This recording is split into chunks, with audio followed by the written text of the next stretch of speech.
नमस्कार, मैं दुर्गेश पाठक और आप देख रहे हैं न्यूज़फुल।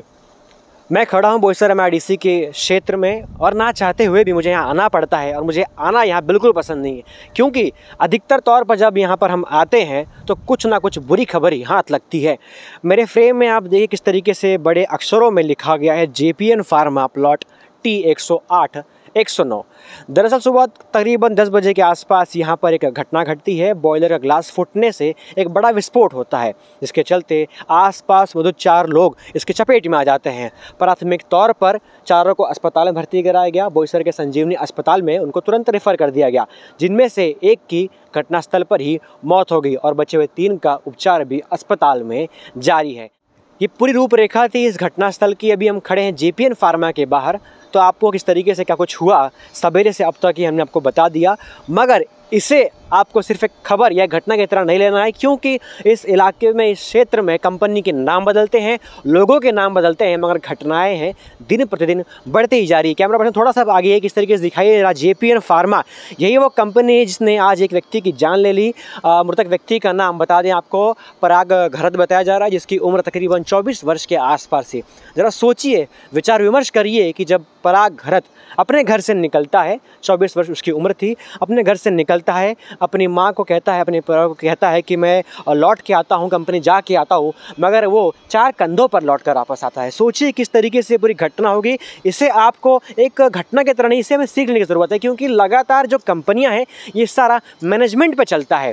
यानी जो चीज़ें जैसे सेफ्टी मेजरमेंट्स की बात करें या सेफ्टी के जो पैरामीटर्स डिसाइड किए गए हैं, उस पर क्या ये कंपनियां खड़ी उतर रही हैं क्या नहीं, ये प्रमुख सवाल है। क्योंकि अगर देखिए कैमरा में दिखाई किस तरीके से जो कांच के टुकड़े हैं, बारीक बारीक टुकड़े इस कंपनी खिड़की से तोड़ के निकलते हैं, और सोचिए किस तरीके से जो फोर्स होगा, यानी अंदर के एक लैब से ब्लास्ट होता है और पूरा फोर्स मेन रोड पर आ जाता है। सोचिए किस तरीके केमिकल वहाँ पर बनता होगा और कितना बड़ा पैमाने से उस फोर्स का वहाँ पर प्रोडक्शन होता होगा। और ये भी सवाल है कि जो केमिकल का वहाँ पर इस्तेमाल किया जा रहा था, क्या उसकी परमिशन है, किस हद तक परमिशन है, और सेफ्टी पैरामीटर्स और सेफ्टी मेजरमेंट्स का इस्तेमाल किया जा रहा था कि नहीं। क्योंकि कुछ पैसे बचाने के लिए वर्करों को उसके पास खड़ा कर दिया जाता है, प्रोडक्शन करने के लिए मजबूर कर दिया जाता है। मगर देखिए, शायद अगर हम गलत नहीं हैं तो शायद ये जो खिड़की के टुकड़े हैं ये भी शायद इसी घटना के चलते टूटे हुए हैं। तो ऐसे में मेजरमेंट्स की, हम सेफ्टी पैरामीटर्स की बात कर रहे थे, जो लगातार ऐसे केमिकल्स जब बनते हैं, जो पूरा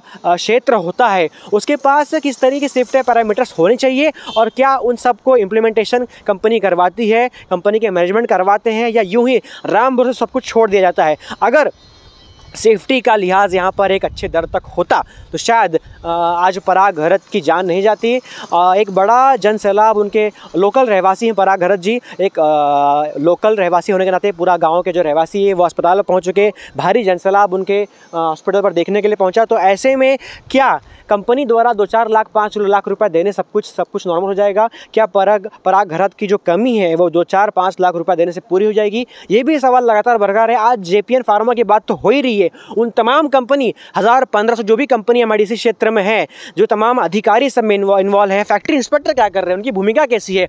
वो कुर्सी बैठकर क्या सिर्फ चाय समोसे और इसी के मजे ले रहे हैं इस ठंडी के मौसम में?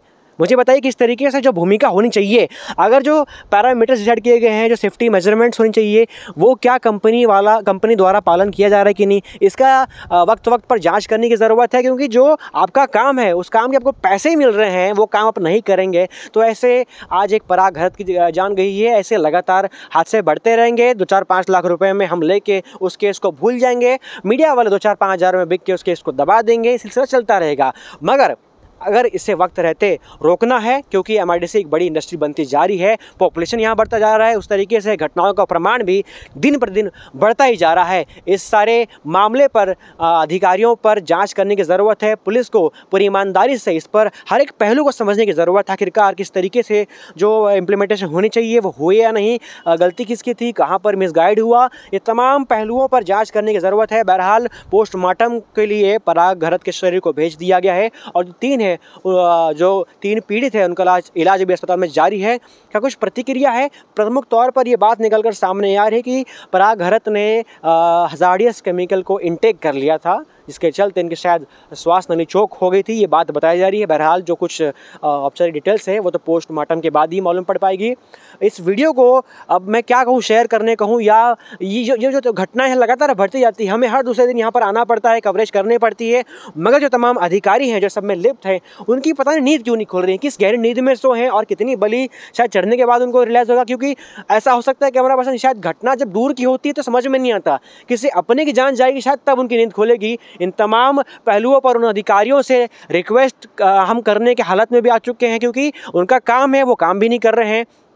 इस पर जांच करने की ज़रूरत है। क्या कुछ कंपनियों के अंदर चल रहा है? इन दीवारों के अंदर 60 फुट 8 फुट 10 फुट दीवार बना दी गई है, दिखाई कैमरा पर्सन इस 10 फुट दीवार के अंदर क्या कुछ गतिविधियाँ चलती हैं? उन तमाम चीज़ों पर ध्यान देने की ज़रूरत है। अगर वक्त रहते सबको रोकना है तो एक्शन लेने की ज़रूरत है। बहरहाल आप देखते रहिए न्यूज़फुल। मैं लूँगा दुर्गेश पाठक आपसे अलविदा। जय हिंद।